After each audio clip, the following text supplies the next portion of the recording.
E aí, pessoal, tudo certo? Se preparem porque hoje a gente vai entender as novas regras do jogo no combate à corrupção no Brasil. Duas leis muito importantes viraram esse tabuleiro de cabeça para baixo e a gente vai desvendar juntos o que realmente mudou na Lei de Improbidade Administrativa e na Lei Anticorrupção. Vamos nessa! E para guiar a gente nessa jornada, estamos com um material de primeira, viu? A gente vai mergulhar a fundo no caderno de estudos número 6 do projeto Alero Turbo. E o tema é exatamente esse: improbidade administrativa, já considerando a reforma gigante que teve e também a lei anticorrupção. Basicamente, é o nosso mapa do tesouro para decifrar esse novo cenário. E é super importante dizer, né? Esta nossa análise é toda baseada no caderno de estudos elaborado pelo professor Dr. Marcelo Lessa, que é o idealizador e mentor do projeto Alero Turbo. É um trabalho incrível que serve de base para tudo que a gente vai conversar aqui. Então, qual vai ser o nosso roteiro de hoje? Se liga. Primeiro, a gente vai entender o novo cenário da improbidade. Depois, vamos falar da revolução do dolo, que é um conceito-chave. Na sequência, alguns pontos críticos da lei de improbidade, que são ouro para qualquer prova. Aí a gente muda o foco para a lei anticorrupção, que tem uma lógica bem diferente. E para fechar, aquela síntese final com as famosas pegadinhas. Bora? Vamos começar pelo que foi, sem nenhum exagero, um verdadeiro terremoto no mundo jurídico. A Lei 14.230 de 2021, gente, não foi um ajustezinho qualquer. Ela praticamente reescreveu a forma como o Brasil pune a improbidade administrativa. E aqui está o coração da mudança, o pulo do gato. Antes, um gestor público podia ser condenado por improbidade até por um erro, por uma negligência, sabe? A chamada culpa. Agora, esquece, isso acabou. A lei agora exige dolo. E o que é dolo? É a intenção clara, a vontade de cometer o ato ilegal. Sem a prova da má-fé, daquela vontade consciente de prejudicar, a conduta simplesmente não é mais improbidade. Pode até parecer um detalhe, mas essa exigência do dolo, nossa, ela muda o jogo completamente na prática. Vamos aprofundar um pouco para entender o que isso significa no dia a dia do agente público. Então, que dolo específico é esse que a nova lei está pedindo? Olha só. Não é só a vontade de agir, de assinar um papel. É preciso ter a vontade livre e consciente de alcançar aquele resultado ilícito que está descrito na lei. Por exemplo, uma simples divergência na interpretação da lei ou um erro administrativo, isso não é mais dolo. O foco agora é bem claro: punir a desonestidade, o corrupto e não o gestor que talvez tenha errado, mas sem má-fé. E se liga, porque aqui vem a segunda grande revolução. Antes da mudança, o artigo 11, que fala sobre violar os princípios da administração, tinha uma lista aberta, exemplificativa. Isso gerava uma insegurança jurídica enorme, porque quase qualquer coisa podia ser vista como improbidade. Agora a lista é taxativa, ou seja, ela é fechada. Só é improbidade o que está expressamente escrito ali, ponto final. Acabou aquela margem para interpretações, digamos, mais criativas. Beleza? Agora pega o marca-texto, anota no caderno, porque vamos entrar naqueles pontos que são ouro puro para a prova. São os detalhes que costumam derrubar a galera. Máxima atenção aqui, hein? Que número você tem que gravar na cabeça? 8. A nova lei simplificou a vida de todo mundo e unificou o prazo de prescrição. Agora são 8 anos. O cálculo é um só, contado a partir da data em que o fato aconteceu. Chega daquela confusão de prazos diferentes para cada tipo de ato. Agora é 8 anos e pronto. E olha, quando a improbidade dolosa é provada, as consequências são pesadíssimas. A condenação pode levar à perda do cargo, à suspensão dos direitos políticos por até 14 anos, 14, além de uma multa civil bem salgada e a proibição de contratar com o governo. O recado é bem claro: para desonestidade comprovada, a mão da lei é pesada. Uma das maiores polêmicas da nova lei foi justamente essa aqui.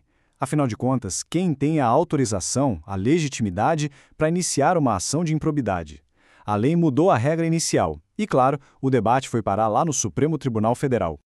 E a palavra final veio do STF, que bateu o martelo. A responsabilidade é de ambos, tanto o Ministério Público quanto o próprio órgão público que foi lesado, por meio da sua advocacia pública, podem entrar com a ação. É o que a gente chama de legitimidade concorrente. O Supremo entendeu que tirar essa ferramenta do órgão seria como amarrar as mãos de quem precisa defender o próprio patrimônio, né? Beleza, agora respira fundo e vira a chave comigo. A gente sai da lei de improbidade e entra na lei anticorrupção. E aqui a lógica é completamente diferente. O foco não é mais o agente público, a pessoa. O alvo agora é a pessoa jurídica, ou seja, a empresa. E esse slide aqui resume a diferença que você precisa entender. Na improbidade, a gente viu que a responsabilidade do agente é subjetiva, ou seja, precisa provar a intenção, o dolo. Já na lei anticorrupção, o jogo é outro. A responsabilidade da empresa é objetiva, não interessa se o diretor sabia ou não. Se um funcionário qualquer praticou corrupção para beneficiar a empresa, ela vai responder. É tolerância zero com o ato em si. Para essas empresas que se metem em corrupção, a lei criou uma porta de saída, o Acordo de Leniência. Pensa nele como uma espécie de delação premiada, só que para a empresa. Ela confessa o que fez, colabora com as investigações e, em troca, pode ter a multa reduzida, por exemplo. Mas, atenção num ponto fundamental que adora cair em prova. O acordo nunca, jamais, isenta a empresa da obrigação de reparar 100% do dano que ela causou. Chegamos na nossa reta final. Agora é a hora de amarrar todas as pontas, comparar as duas leis lado a lado e, claro, desarmar aquelas armadilhas clássicas que as bancas de concurso adoram colocar na prova.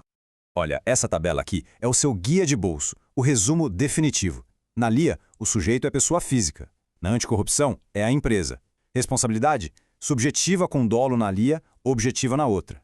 Até os nomes dos acordos são diferentes. ANPC de um lado, Acordo de Leniência do outro. Memorizar essa tabela aqui já é meio caminho andado para não confundir os dois regimes na hora da prova. Vamos para a primeira pegadinha. Imagina a cena, clássica de prova. Um secretário municipal, por pura negligência, sem má fé nenhuma, assina um contrato que acaba dando um prejuízo enorme para a prefeitura.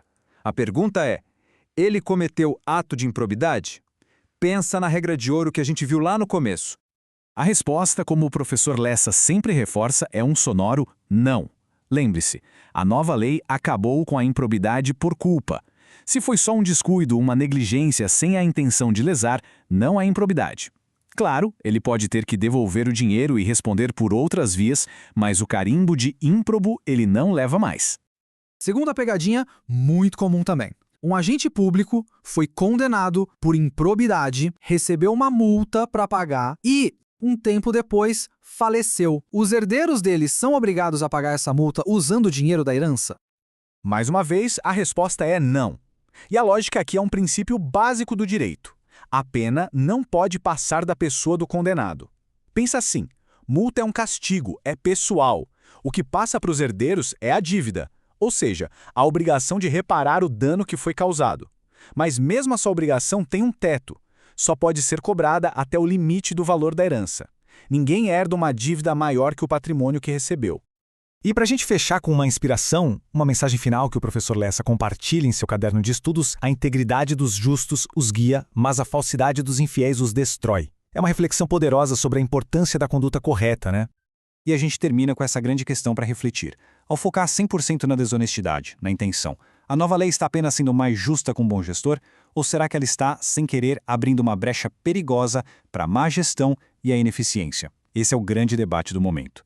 Podcast produzido a partir do conteúdo do projeto Alero Turbo, sob autoria e orientação do professor Dr. Marcelo Lessa. Se esse conteúdo te ajudou, não esqueça de se inscrever no canal e ativar o sininho das notificações, assim o YouTube te avisa imediatamente assim que o próximo resumo for liberado. Até a próxima!